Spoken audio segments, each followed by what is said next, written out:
criar riquezas e, com isso, se libertar das amarras do seu tempo. Esse tem sido um dos maiores desejos da humanidade ao longo do tempo. Seja em meio às maiores crises, às depressões mais profundas ou nos momentos de fartura e prosperidade, o homem livre mantém o seu sonho de plantar e colher o resultado do seu trabalho e do seu esforço. Será esse um sonho impossível para a nossa geração?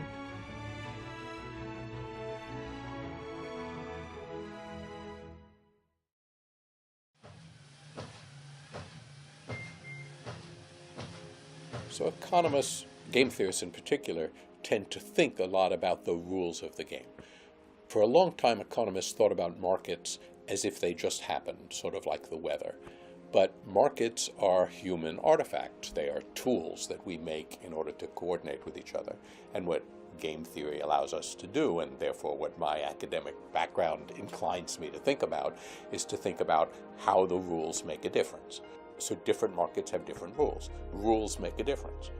Primeira característica de quem consegue chegar mais longe é o cara que ele entende que depende dele.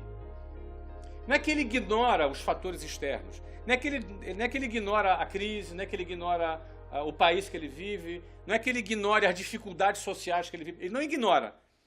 Ele pensa assim, ó, influencia, mas não determina. O que determina sou eu. Antes de movimentar as primeiras peças do tabuleiro, é preciso entender as regras do jogo. A diferença entre um profissional e um amador se dá desde o primeiro movimento. É preciso dominar os conceitos e compreender o seu funcionamento. Criação de moeda, crises, livre mercado, globalização. Isso é só o início. O estudo da moeda é fundamental, não é apenas para economista, para a sociedade como um todo. E acabar com o monopólio da moeda, que hoje em dia é o que a gente tem, e nós somos obrigados por leis de curso forçado a usar essa moeda, seria das leis mais importantes, assim como a separação do Estado da religião foi importante no milênio passado, para esse milênio, mais do que nunca, a separação de Estado e moeda é premente. Você tem aqui o governo, desse lado. E aqui você tem um banco central. O governo, ele quer receber tributo para empreender esses gastos correntes, mas ele tem que melhorar a infraestrutura. Então o governo não tem dinheiro em excesso. Então o que o Banco Central vai fazer? O Banco Central ele vai emitir moeda, né? E a moeda vai ser uma dívida do Banco Central. O que ele garante, o Banco Central? Porque ele entrega essa moeda para o governo. E o governo entrega para o Banco Central títulos de dívida, títulos públicos. O que são títulos de dívida? O governo diz que vai pagar de volta esse dinheiro com juros no futuro. Então o governo ganha prazo. Ele ganha prazo. Então o governo pega um empréstimo, a verdade é isso, o governo está pegando um empréstimo. Em comum com o resto do mundo, os empréstimos bancários no Brasil, eles são feitos por meio da criação de dinheiro. De uma forma totalmente artificial, é uma criação de fato, né, do dinheiro. Porque o Banco Central ele tem um privilégio legal que é concedido pelo Estado de criar dinheiro eletrônico, né, através da compra de títulos de dívidas, de emprestar esse dinheiro e também de cobrar juros sobre ele. Então, é claro que se outra pessoa fizesse isso, seria considerado uma prática totalmente legal. Mas os bancos não só fazem com autorização, como eles também possuem incentivo fiscal para fazer tudo isso.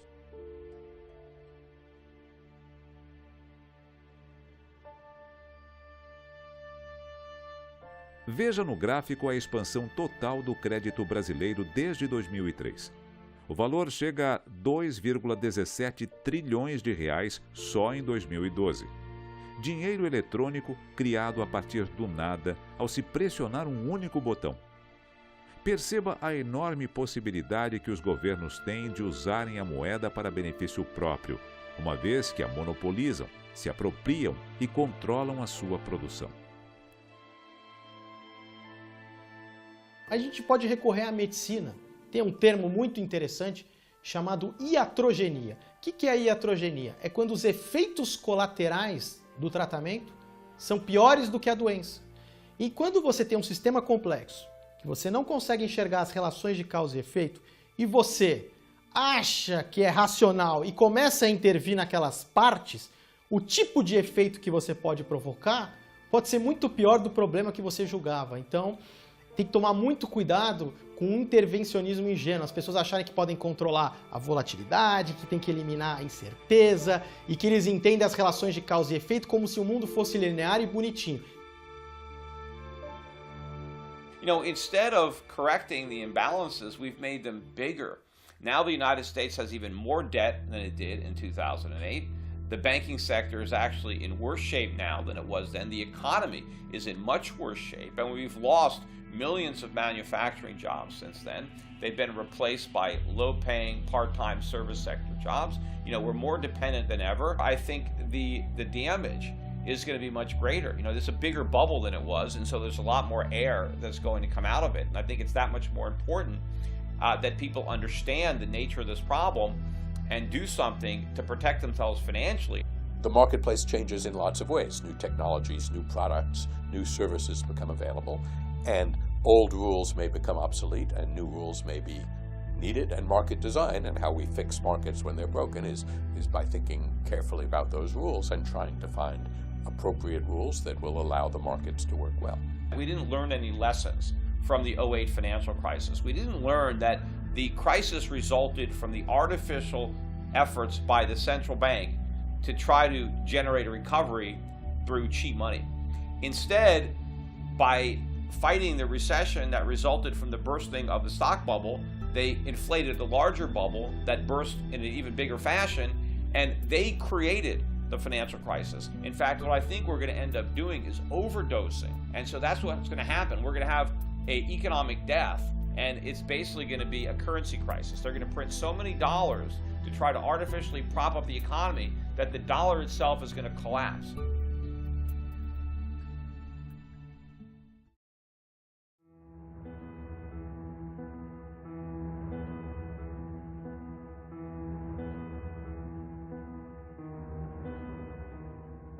Look, the world as we know it has changed. Everything changed after the 2008 financial crisis that the US created, and the whole world got infected.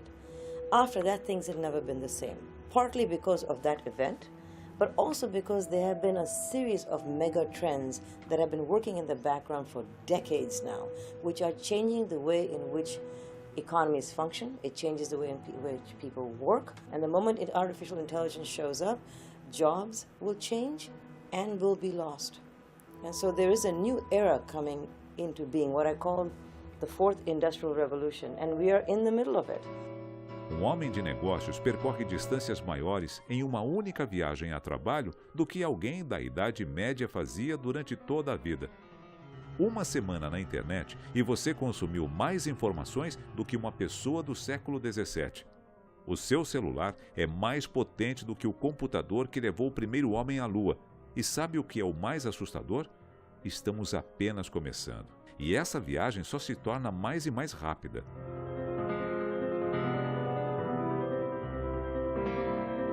O mundo nunca foi tão rápido. E com isso, nos tornamos também mais inteligentes e eficientes. Acessamos as informações em milésimos de segundo. Deixamos a era da informação e entramos em um constante estado de atenção, onde todos os fatos são percebidos instantaneamente. O que, no passado, era escasso, passa a ser abundante e incrivelmente barato. Bilhões de pessoas possuem o que era inacessível aos homens mais ricos do século passado. The pace of change is so fast. I mentioned the fourth industrial revolution. There are 4 pieces of technology that when you put them together, the pace of change is 1,000 times faster. The scope is 300 times the scale of anything we ever saw from the last industrial revolution in the late 18th, early 19th century. So those 4 pieces are mobile internet, social media, big data, and the cloud. These 4 things are revolutionizing industries and companies overnight. Even big companies are competing for your time because you have so many demands on your time as a consumer. So that's why when I look at the market cap of a company like Apple or Google or Facebook, I'm not surprised they're so high. Because think about how much time of each day you spend on your Apple smartphone or on Facebook or searching for something on Google or going on YouTube. Not surprisingly, those are the companies that have the highest market value. The companies that have dropped the most in value are the companies that no longer control as much of your time. O futuro dos investimentos no Brasil vai passar por isso, tudo vai passar pela internet, né? Quer dizer, porque ali você consegue comparar produtos de uma maneira muito mais rápida. Você não depende só de um produto ou de alguém ofertando aquilo que ele gostaria, digamos assim. A internet não, ela te abre espaço, como é tudo, né? Eu acho que isso vai facilitar cada vez mais e não tem mais volta. Se a gente for pensar antigamente, aqueles que declaravam guerras a outras nações eram os primeiros a estar na linha de frente. Pensar Alexandre o Grande, era o primeiro a estar lá para enfrentar a guerra. Hoje em dia, as pessoas que tomam esse tipo de decisão estão muito distantes dos impactos que elas causam. Muitas organizações estão no século XXI funcionando como no século XIX. Há organizações em que o chefe nem é o líder, o chefe grita com as pessoas e as pessoas acatam e acham que isso é normal. Não é normal. As pessoas precisam ser motivadas para muito além daquilo que elas recebem monetariamente. Nós temos visto uma nova geração que não se engaja somente pelo que ela ganha monetariamente. Então eu começo a ver empresas que se preocupam com o propósito das pessoas que trabalham dentro delas. Essas organizações serão diferentes das organizações que a gente tinha em séculos passados. Você trabalha com gente, você tem que cuidar das pessoas que trabalham com você. Você tem que cuidar para que eles também tenham sucesso. Você tem que cuidar, e o sucesso não é só você ganhar um salário, é você ter um delivery, você crescer a cada dia, você se sentir melhor profissional a cada dia, você ser feliz naquilo que você faz, é você ser respeitado. A gente se pergunta todos os dias como crescer sem perder a essência. Eu acho que o mais importante para isso acontecer são as pessoas. E não são as pessoas que estão à frente mesmo do negócio, são todas as pessoas que fazem parte da sua empresa. Essa essência, ela vai ter que ser espalhada. A gente fala que é a cultura, né, da empresa. Então essa essência, que ela é verdadeira e ela tem que ser verdadeira, porque as pessoas elas sentem se a essência é verdadeira ou não, ela tem que estar em 100% das pessoas. A gratidão é a primeira virtude do homem, base de todas as demais. Pessoas me ajudaram. E eu já ajudei mais de 150 pessoas profissionalmente em São Paulo. Entendeu? Já ajudei. Algumas viraram as costas, são ingratos, mas não tem problema. Eu tenho um grande orgulho na minha vida. Eu sempre lutei para crescer. Lutei, trabalhei, cresci mesmo, atingi um patamar que eu jamais imaginava. Agora ajudei muita gente e ajudei a mim. E um grande orgulho que eu tenho, eu nunca prejudiquei ninguém. Então eu acho que as empresas têm que ir para o máximo de produtividade que é possível fazer, cuidando das pessoas do ponto de vista de educá-los para que eles possam fazer outras atividades. Se você fizer automação sem você dar treinamento, reposicionamento das pessoas que tem, ela é catastrófica, ela pode ser catastrófica. Que você tem que ter, mas por outro lado você não fazer automação em algo que hoje você pode ser muito mais produtivo vai te colocar fora do mercado. People are buying stuff that are high and they're hoping it gets higher, but more often than not it goes the other way. And a lot of people end up losing a lot of money. They think they're investing, but they're really gambling or speculating. They're a victim of their own emotions.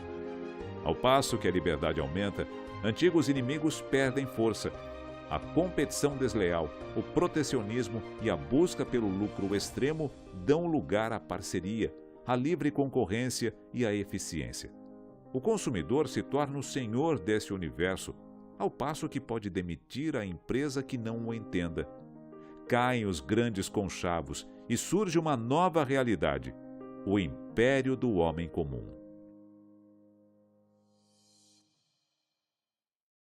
Si miramos desde los años 80, por ejemplo, podemos decir que definitivamente ha habido un aumento grande e importante alrededor del mundo en términos de libertad económica, en términos de libertad política, en términos de libertades civiles y personales. Si miramos a algunos años recientes, vemos algunos patrones preocupantes, que es el populismo, el surgimiento del autoritarismo en países y el nacionalismo en países como Rusia, como China, como algunos países en Medio Oriente. Hemos visto esa ola de populismo que vino y ojalá podemos decir que prácticamente se ha ido en Latinoamérica. Creo que la gran preocupación acerca de la libertad en el mundo hoy día es la amenaza del populismo autoritario en el mundo. The Economics of Interdependence was written actually in the 1960s, and so that's over half a century ago, and it was considered to be prescient at the time, and I think the issues, while the details have changed, the fundamental issues still remain today. It's not easy to reconcile globalization and the many benefits that it brings with local politics.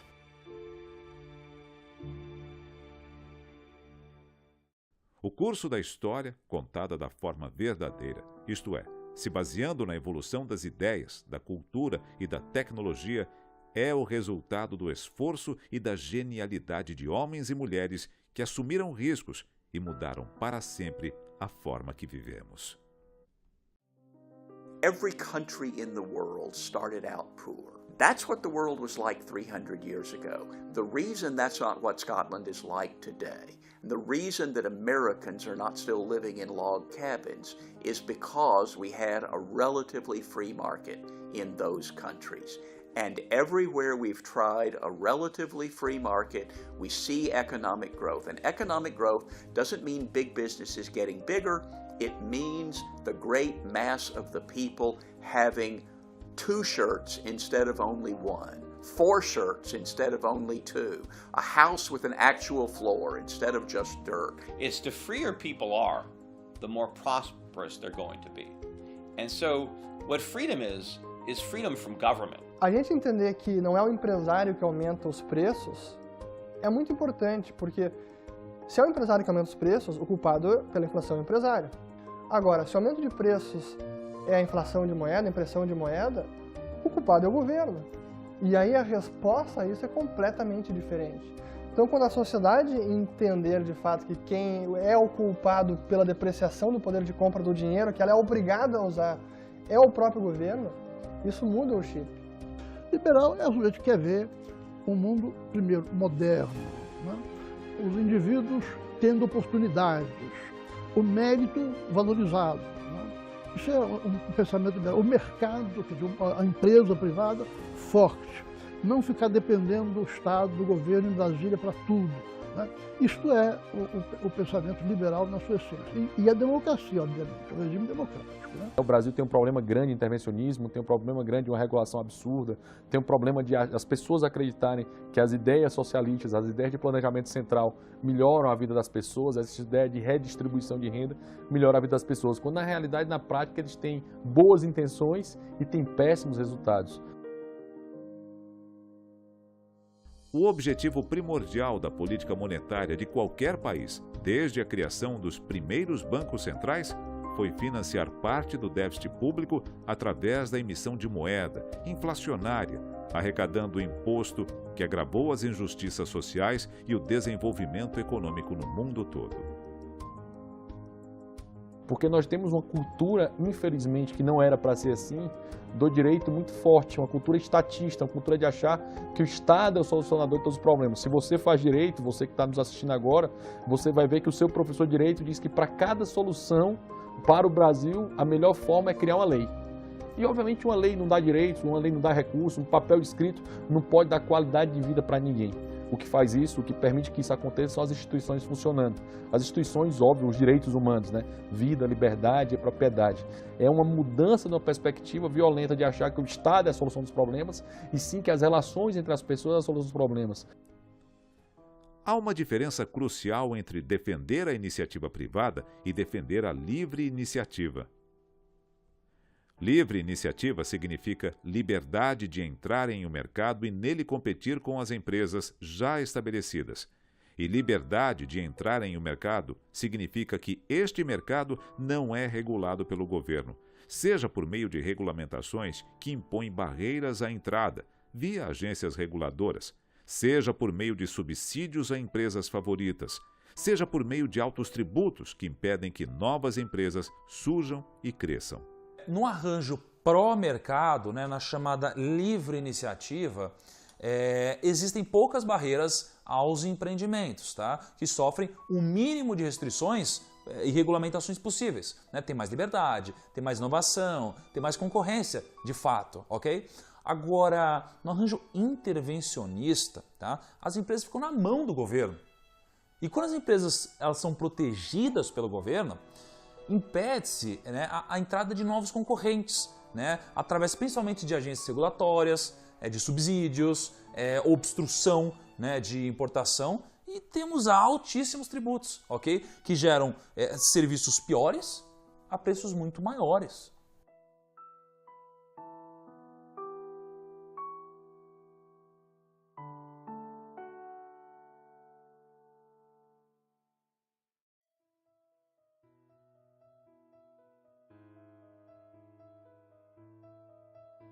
Imagina que você tem essa rede formada, que é assim que funciona o universo, moléculas, tudo.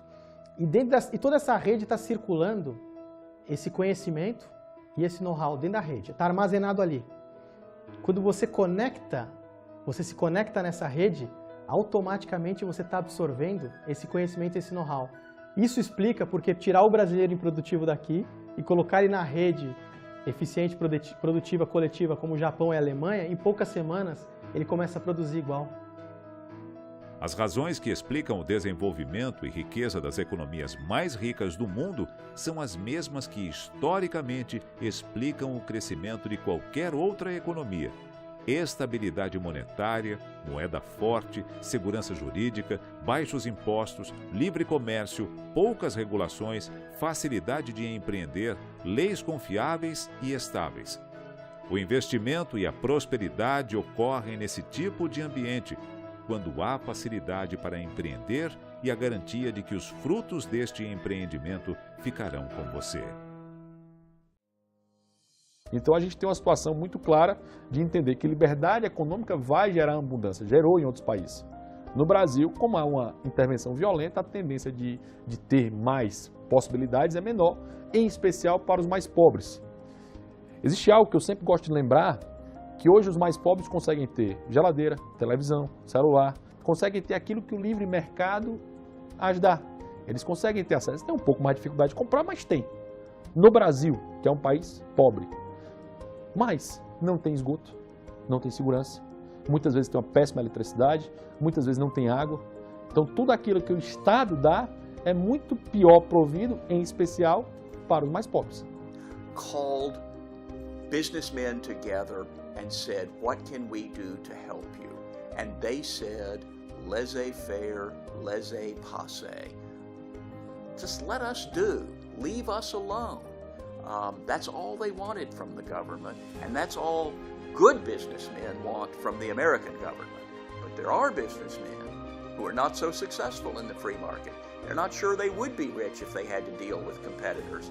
So they say what they want from government is subsidies and tariffs and protections. Sem dúvida. O livre mercado é sem dúvida melhor para os pobres.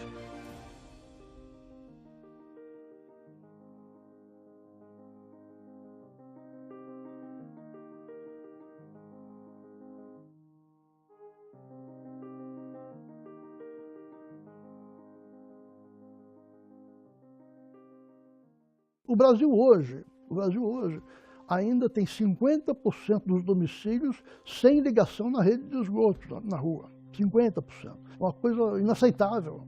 Então, o Estado que não faz nem isso, querer fazer N outras coisas através de empresas estatais, não pode dar certo. Então você tem uma situação de que o mercado consegue prover a demanda que os mais pobres precisam, mas o Estado nunca consegue prover a demanda que os mais pobres precisam. Então por que não tira isso da mão do Estado e permite que as pessoas, as empresas, no livre mercado, possam ofertar isso para os mais pobres? É muito interessante porque você nunca vai ver a empresa de água mineral ou a empresa como a Coca-Cola dizendo assim, consuma menos água, consuma menos Coca-Cola.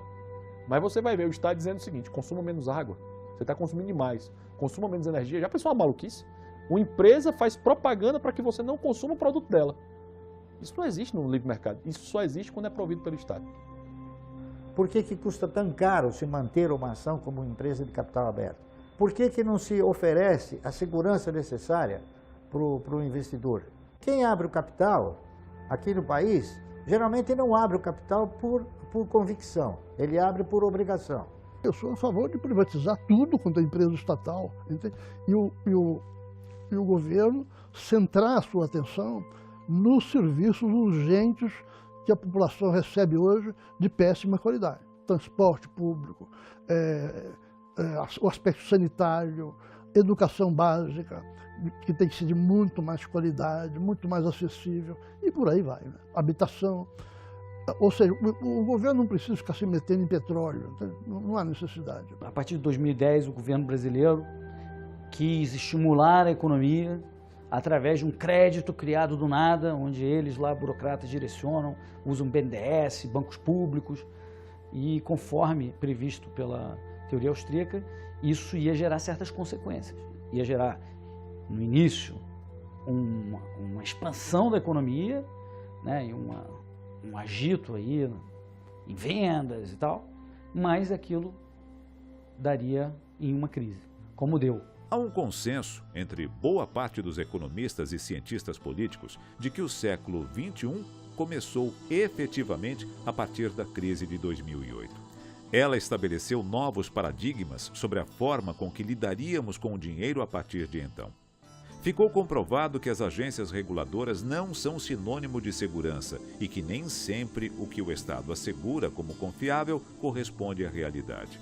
Mas, mais do que isso, as pessoas voltaram a desconfiar dos imensos arranjos gerados através de cálculos mirabolantes, inacessíveis e compreendidos apenas por um pequeno grupo de economistas e passaram a acreditar no bom e velho binômio, concorrência e livre mercado.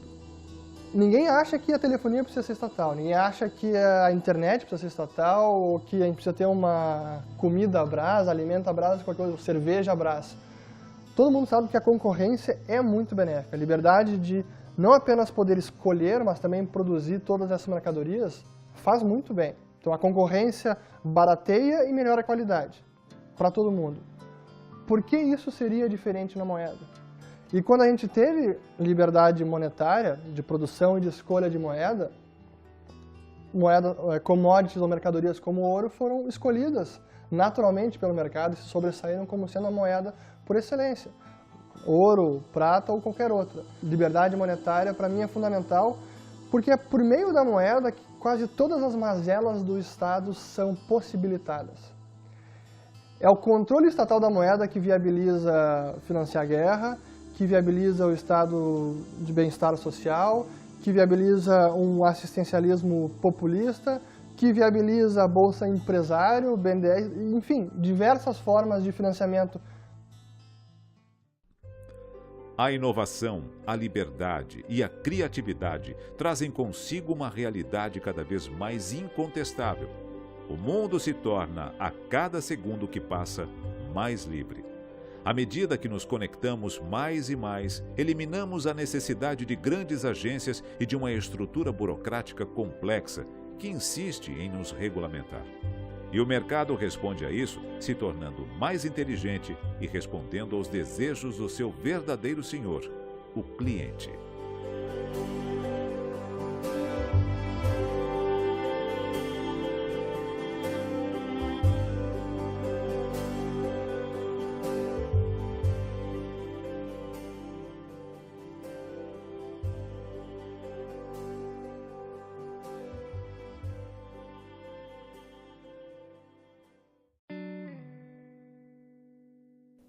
A tendência que eu estou vendo, infelizmente, é de questionamento à globalização. Infelizmente, está havendo essa tendência sim. Os países tentando proteger suas fronteiras e, nesse sentido, proteger as fronteiras contra o competidor estrangeiro também. Na medida em que exista um movimento contra a globalização, a gente tende a perder. Agora, cabe fazer uma diferenciação entre globalização e globalismo. O que seria o globalismo? É a centralização do poder em poucas pessoas no nível supranacional. O cara em Bruxelas que determina o que vai acontecer na Grécia. Alguém não democrático, inclusive, não necessariamente foi eleito, mas um grupo de poder cada vez mais centralizado, tipo, tendendo a um governo mundial com regras que eles chamam de harmonizadas mundialmente para ter cada vez mais poder centrado em poucas pessoas. Quando você combate globalismo, cuidado para não combater a globalização, que é a parte boa, que é o comércio, o fluxo de pessoas, o fluxo de produtos. Não adianta você imaginar que você vai vender muito no exterior se você não compra no exterior.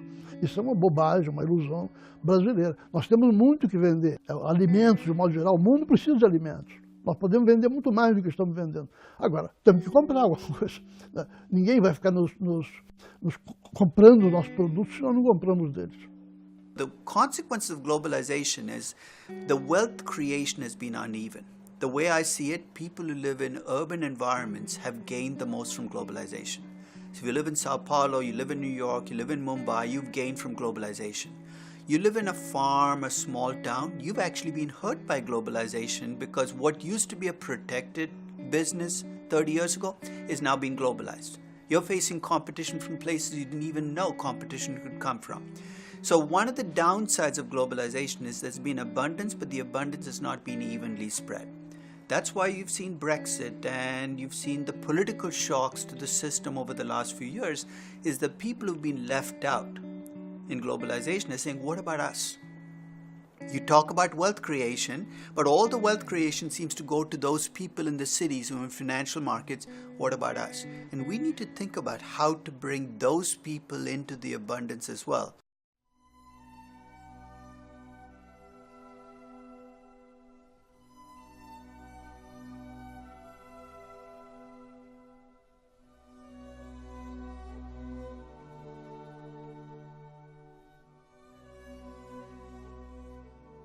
There is no going back anymore. Life as we know it has changed. There will be another financial crisis. We know it. We just don't know where it's coming from and how it will manifest itself. But it can come from anywhere. And we live with this every day.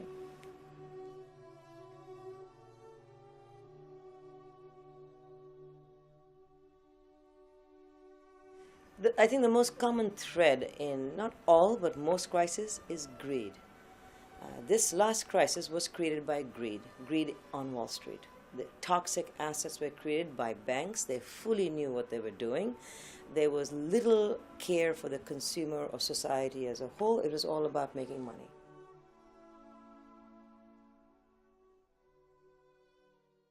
Robbins, em seu livro The Great Depression, diz: não seria provável que distúrbios que afetaram, ao mesmo tempo, vários setores da economia tenham as suas origens em áreas financeiras?